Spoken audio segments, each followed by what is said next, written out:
Rejection can be painful, especially if you're a long-time investor in Canadian cannabis company Sundial Growers. Time and again, SNDL stock has flirted with the key $1 level, but gravity keeps pulling it back down. I'll admit I'd recommend a patient stance on Sundial Growers in July, and my timing wasn't perfect since then. The share price was sagged, and some investors are undoubtedly getting frustrated. You can bail on SNDL stock if you want to. However, 2021 isn't finished yet, and there may be a happy ending to the story. Even as the stock's price action disappoints some traders, the bulls should find some encouragement in Sundial's improving gross cannabis revenues. Plus, apparently, the company has a new game plan as articulated by the CEO himself. A closer look at SNDL stock. I'm pounding the table for the $1 price target, but history shows that SNDL stock is capable of rising to $3. Heck, it might even get to $4. Need proof of this? Consider that in February, the Sundial share price spiked to a 52-week high of $3.96. Granted, it's entirely possible that Wall Street bets traders were a contributing factor in that breathtaking rally. And for all we know, Reddit users might be planning another short squeeze soon. Rather than sit on our hands and wait for that to happen or not, let's focus on $1 price target as a more reasonable objective. Now, I have some good news, sort of. Back in July, I reported that Sundial's trailing 12-month earning per share was negative 47 cents. As of September 13th, that number improved to around negative 25 cents. You've got to take your victories where you can get them, right? It's all about perspective. As you can see, I'm not afraid to report the not so great news, even if I'm generally bullish on a stock. When it comes to Sundial's recently reported second quarter 2021 fiscal results, it's definitely not a perfect scenario. For example, the company took an adjusted EBITDA loss of $0.2 million during the quarter, but then a little bit of perspective can change our outlook. The fact is, $0.2 million loss is a whole lot better than the adjusted EBITDA loss of $3.9 million that Sundial sustained during the 2020's second quarter.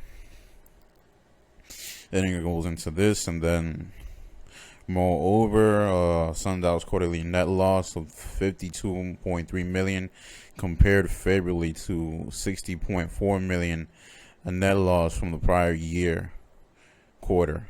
So, yeah, as you know, they have $1.2 billion in cash and marketable securities and long-term investments as of August 9th, 2021, with no outstanding debt. So really, look at no debt, no outstanding debt. They have outstanding, exceptionally good, remaining to be paid, done, dealt with. Yeah, I always look up vocabulary. That's just something. Yeah, but yeah, I mean. Yeah. So it's just really slow and steady. We did have like this nice little rally to 78 cents, 79 cents the prior week. And this was today. Yeah, this was today. Finished the day off a little bit weak in Sundial. It's a give and take. And really, the story of this company it's just in the beginning. It's just beginning, really. I mean, because you look at other Canadian distributors and growers like Tilray. I mean, that thing went up to like $78 in February.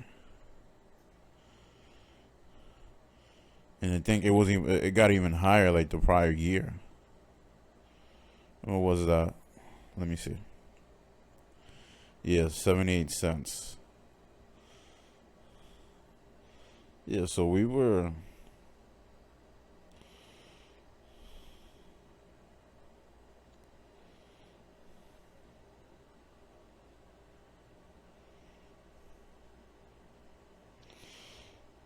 Yeah, this was on the 3rd. You were trading at 78 cents, so, you know, just that $1 price target is really the goal right now. Um, you know, I can go over and over again. Well, yeah, that's Sundial, and as you can see, this is my chart, the brokerage. Yeah. As you can see, there is movement. It's just not like stagnant all the time. But right now, and that was yesterday. That was where I was sitting at yesterday. And today finished off a little bit rough. But yeah, moving on to FSLR.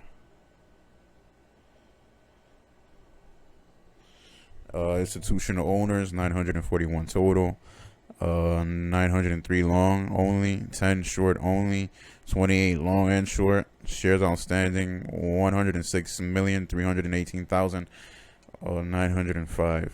Institutional shares, 96,273,577. Institutional value, 10,198,073.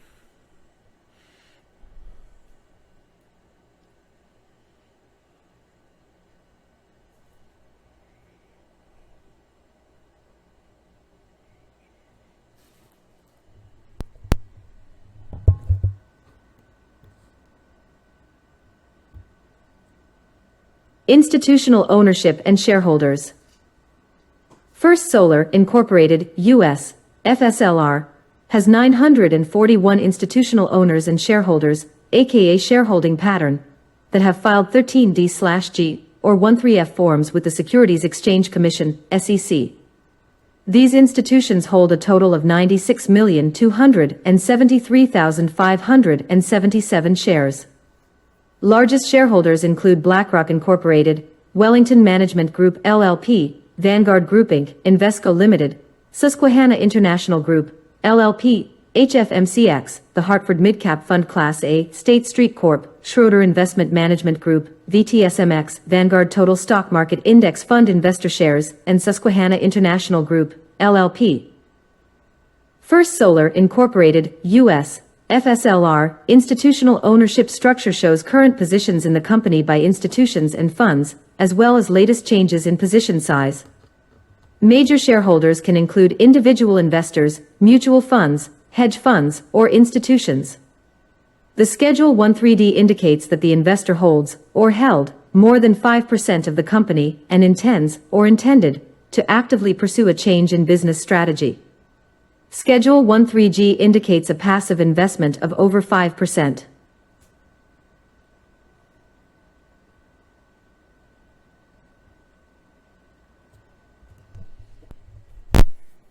Hey, so that was FSLR. Let's move on to 13G&A. So here we have Vanguard Group, Wellington Management Group LP, BlackRock, Walton Lucas T. So that's 7 million, 11 million, 11.5 million, 7.1 million current shares, 8.1 million, 8.5 million, 12.6 million, 12.1 million. Change percent 16.38%, negative 22.43%, 10.16%, negative 27.33%.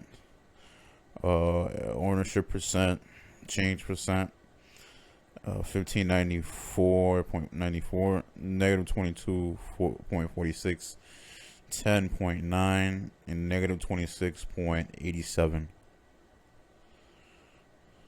This is ownership percent. So yeah, I think that's current. The current percentage right there, 12%, 4.990%, 8.8%, 7.71%.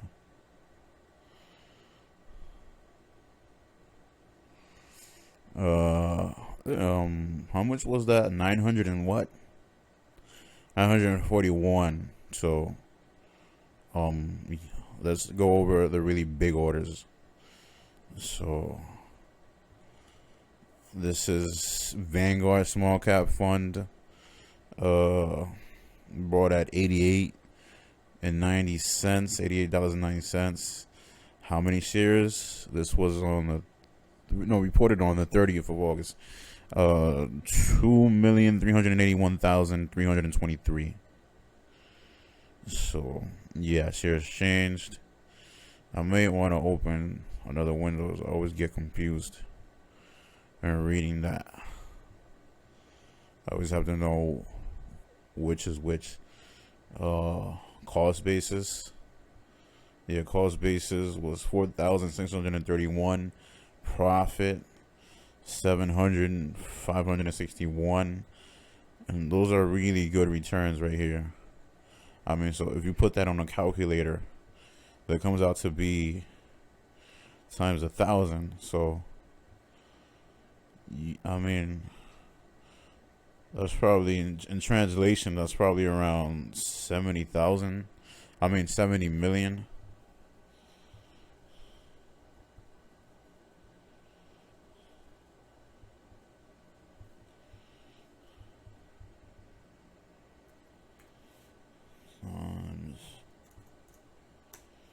Yeah, not 70 million, 7,561,000. That was what I was thinking about, yeah.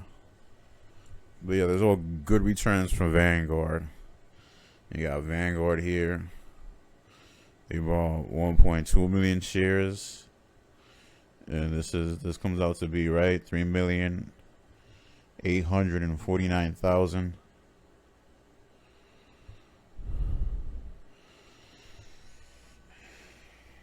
Here we have Vanguard Total Stock Market Index Fund investor shares.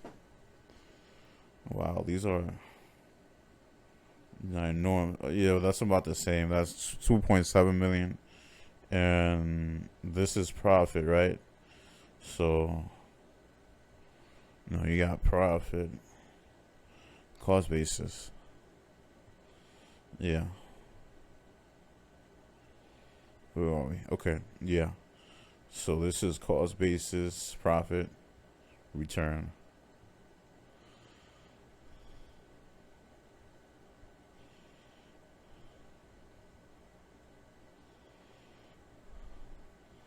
You have iCore shares, iShares Core, S&P Midcap ETF. They brought at $88.90 for 2.2 million. Negative 357 cost basis. 7,348 in profits. And then that's 3.67 return.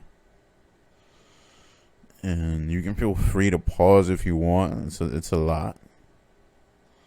For FSLR.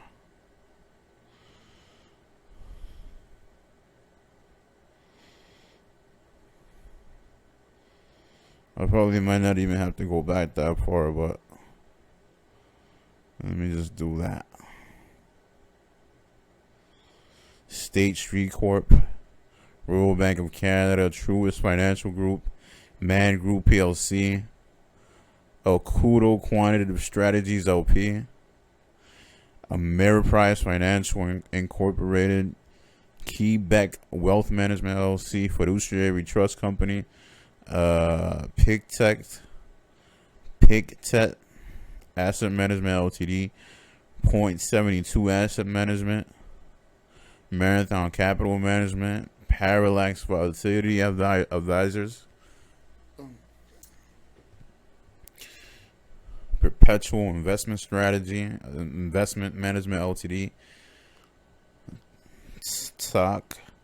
Tocqueville Asset Management, Novene Asset Management Certified Advisory Corp, Wells Fargo,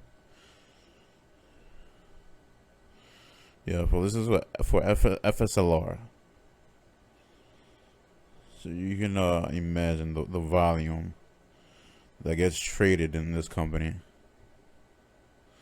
Simplex Trading, Tacho Capital LC, Blair William and Co. Capital Fund Management LLC, Lido Advisors LLC, SG Americas Securities LLC. Susquehanna. A lot. Citigroup. You got Pap L. Roy and Associates. Quadrant Capital Group. O'Shaughnessy Asset Management LLC. Heartline Investment Corp. Cambridge Investment Research Advisors. Hudson Portfolio Management LLC. Commerce Bank. Twin Capital Management. Quadrant Capital Group LLC. Centaurus Financial Inc. Signet Financial Management LLC. First Horizon Advisors. I can read all of it. You can just pause if you want.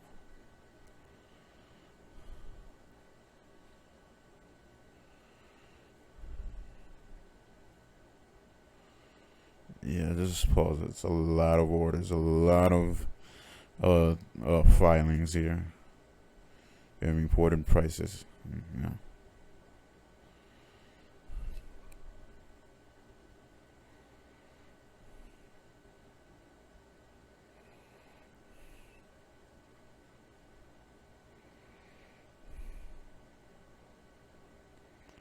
Alright, so moving on to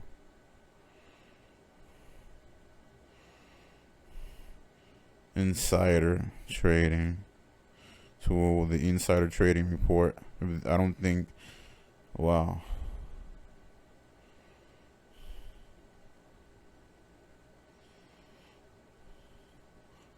Well, I don't think they have an insider trading report.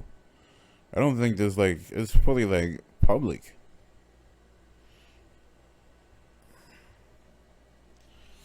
Let me see.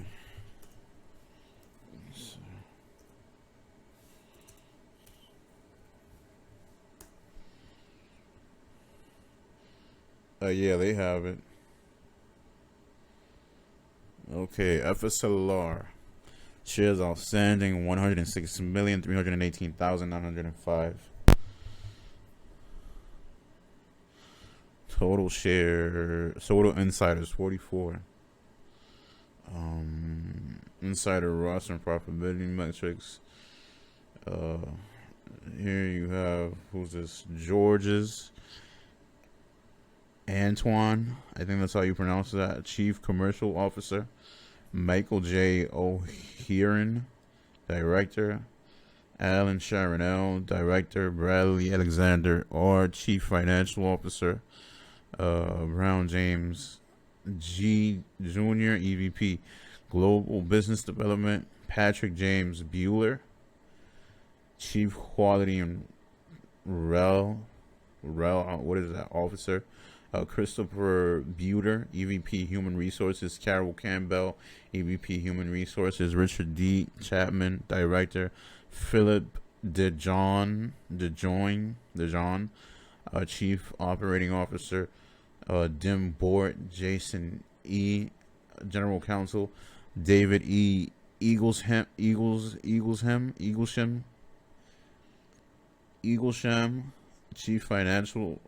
Chief Technology Officer. Estate of John T. Walton, 10% owner. This is Rafi Garabedian, Chief Technology Officer. These are all the shares owned. And George Anita, M. Marcus Gloker, Mary Elizabeth Gustafson, James Alton Hughes, George A. Hambro, Catherine A. Hollister, JCL FSLR Holdings LLC, 10%. JCL Holdings LLC, 10%. JTW Trust, Brian Michael Jeffers, EVP, Global Controller and CAO, John T. Walton, Residuary Trust, Molly Joseph, Paul J. Coletta, R. Craig Kennedy, Kallenbach, LT President, Components, Bus Group, Joseph Kishkill, Michael Karolewski, James F. Nolan, William J. Post, J. Thomas Presby, Timothy Bryan Rebhorn, Paul H. Stebbins, Brian Robert Shoemaker,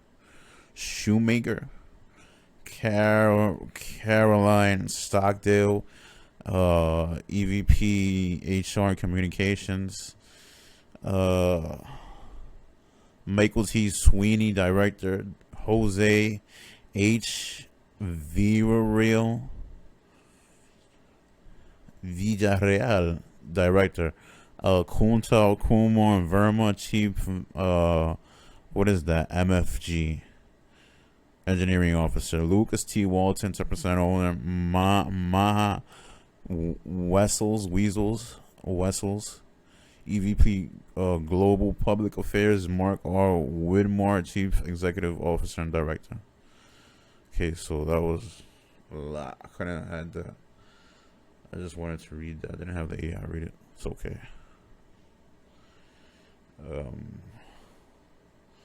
Yeah, these are their transactions. Track insider purchases, short-term profit analysis.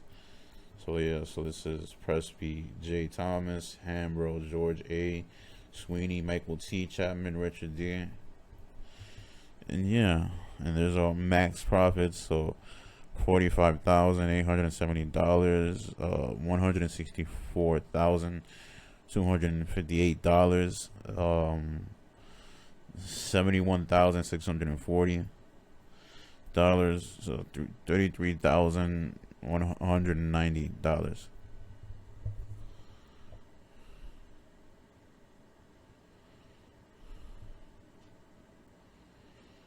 Yeah, short-term loss analysis. And these are all, that's the transaction history. Glockler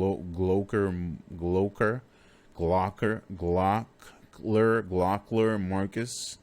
Wow, that pronunciation. Glockler Marcus. Restricted stock units, exercise. Shares remaining. So, yeah. Well, these are, we'll get to the bigger amounts. Bueller, Patrick, James, Kennedy, R. Craig, Joseph, Molly, Alan, Sharon, L. Chapman, Richard D. Abhern, Michael J. So yeah. So these are really, really, really, really big remaining shares. So that stock price times, yeah, that's really fun.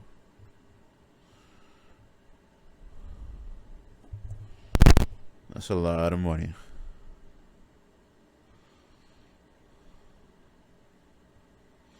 Yeah, just feel free to pause. It's a lot. F taxes, M exercise, a sale, a award. So they got awarded this much in stock for Bueller, Patrick, James.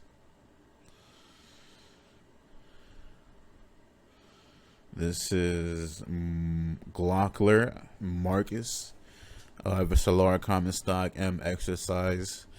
Yeah, it tells you the trade date. That's always nice. That's always fun to know that. So this was on it was in March or September.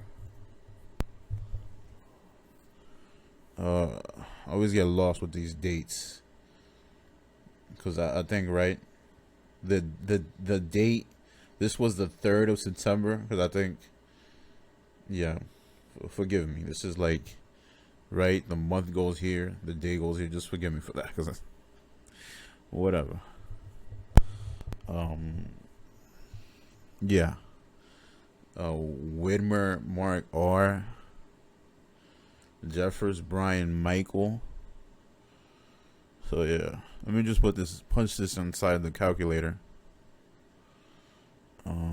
Let me see. Share price.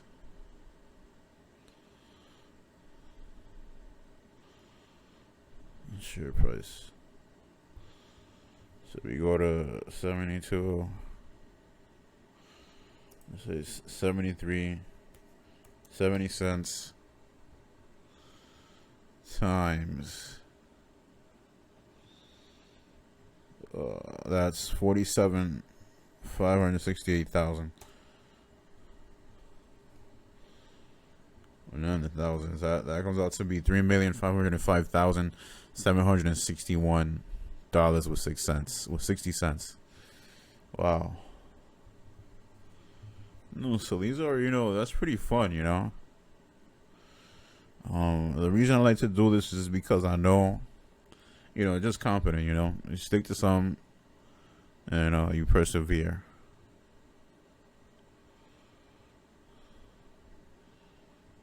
Yeah, so let me just speed this up for you. I know I'm taking a while here.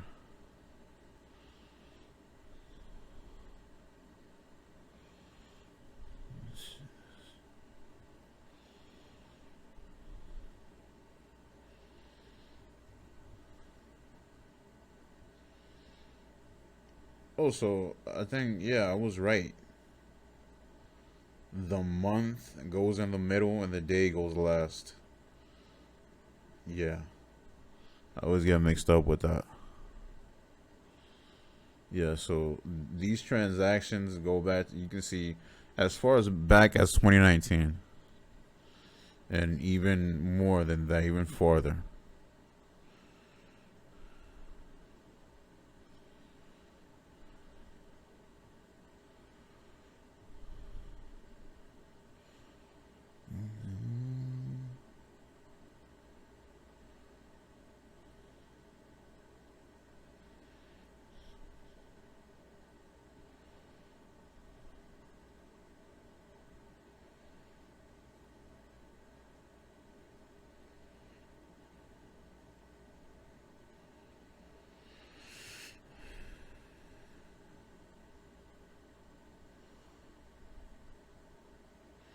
Yeah, this goes back. It can go back all the way to 2015. This transaction history, these purchases and exercise and conversions and sales and awards. –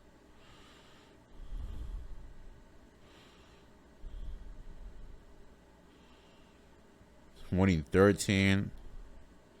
Yeah, I'm doing 2012. Jesus.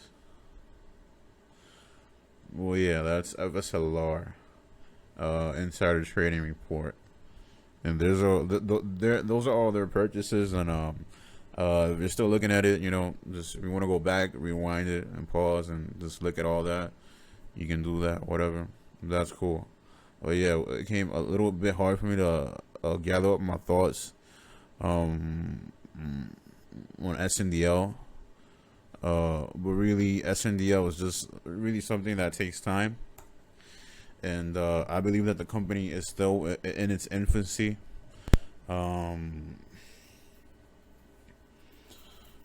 Really, they launched their IPO. They launched the SNDL IPO was launched, and I think it was like in August of 2019. And they had a share price of $13 and a couple cents. So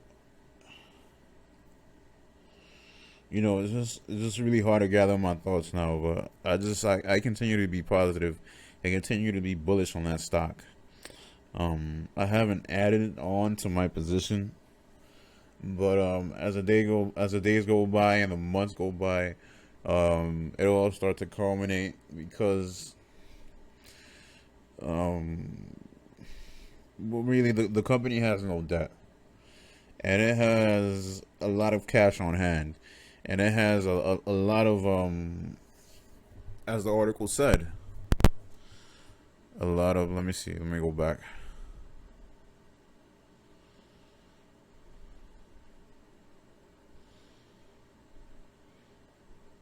A lot of marketable securities and long-term investments. So, it's just we're really, where the market is heading is just more long positions than anything. Because as I said, you have to walk before you run. Well, yeah, just taking everybody along the journey, and I can't wait to see what SNDL when that price does skyrocket, and